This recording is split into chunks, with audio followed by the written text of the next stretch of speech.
hukum syar'i, pengertian, dan macam-macamnya. Pengertian hukum syar'i. Hukum adalah perkataan Allah SWT secara langsung, yaitu Al-Quran, atau perkataannya melalui perantara sunnah, ijma, dan semua dalil syar'i. Dalam hal ini ada dua pembahasan.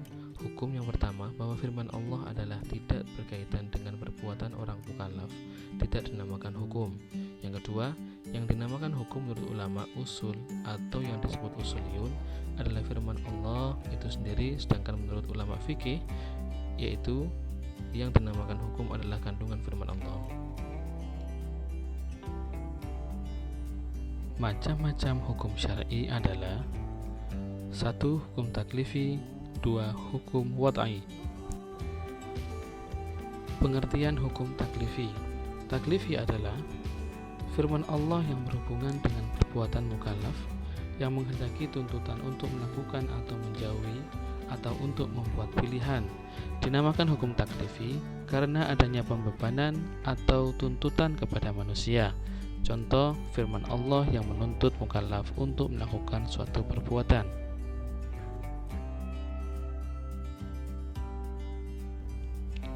Adapun macam-macam hukum taklifi, mayoritas ulama usul membagi hukum taklifi menjadi 5. Macam yang pertama adalah ijab, yaitu tuntutan Allah kepada mukallaf untuk melakukan suatu perbuatan dengan tuntutan yang pasti.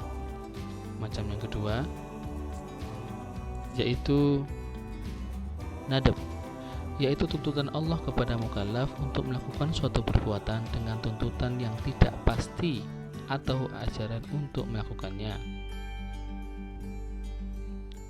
Bagian yang ketiga yaitu tahrim. Tahrim adalah tuntutan Allah kepada mukallaf untuk tidak melakukan suatu perbuatan dengan tuntutan yang pasti. Seperti firman Allah, "Wala taqrabuz zina." Pembagian yang keempat yaitu karoha, yaitu tuntutan Allah kepada mukallaf untuk tidak melakukan suatu perbuatan dengan tuntutan yang tidak pasti atau anjuran untuk menjauhinya. Dan pembagian yang kelima dari macam-macam hukum taklifi adalah ibahah, yaitu permintaan Allah Subhanahu wa taala kepada mukallaf untuk memilih antara melakukan atau meninggalkan.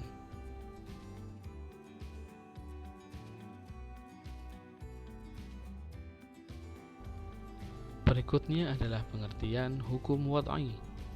Hukum wad'i yaitu firman Allah yang berhubungan dengan perbuatan mukallaf yang menjadikan sesuatu sebagai sebab adanya yang lain, sebagai syarat adanya yang lain, dan sebagai penghalang adanya yang lain.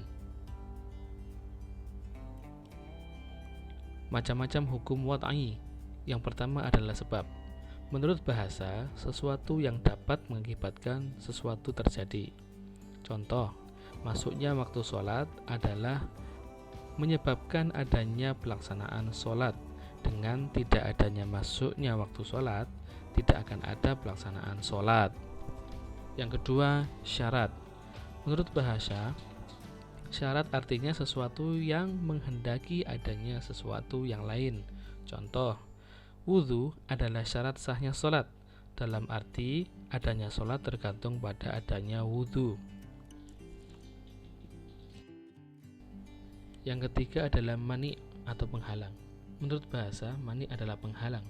Menurut istilah, yaitu sesuatu yang ditetapkan syarat sebagai penghalang bagi adanya hukum.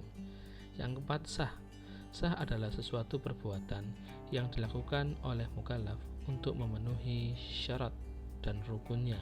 Contoh di dalam ibadah pelaksanaan sholat, zakat, puasa, haji yang syarat dan rukunnya terpenuhi.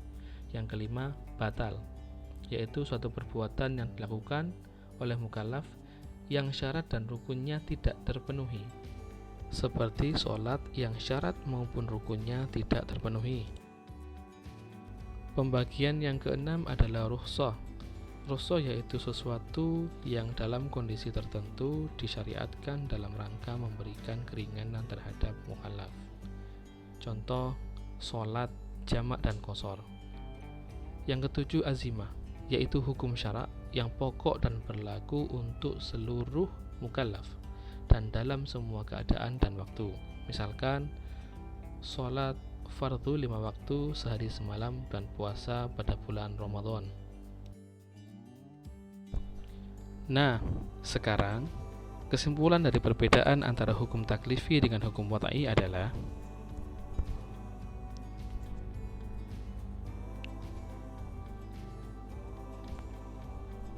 hukum taklifi adalah hukum Allah Subhanahu wa taala yang berisi tuntutan-tuntutan untuk berbuat atau tidak berbuat suatu perbuatan, atau membolehkan memilih antara berbuat atau tidak.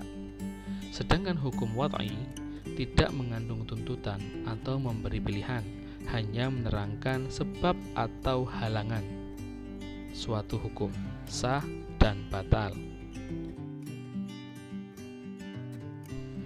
Adapun hal-hal yang berhubungan dengan hukum syar'i adalah yang pertama, adanya al-hakim.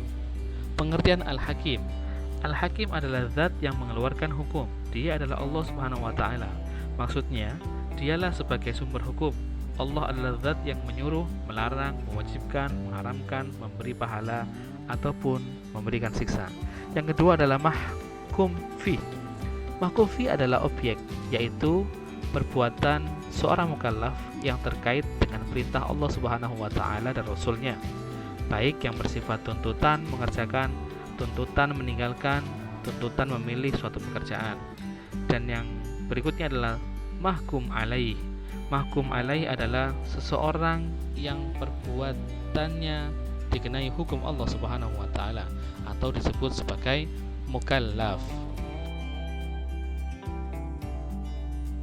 Demikian materi fikih untuk hari ini. Semoga menjadi pelajaran yang bermanfaat untuk kita ke depannya.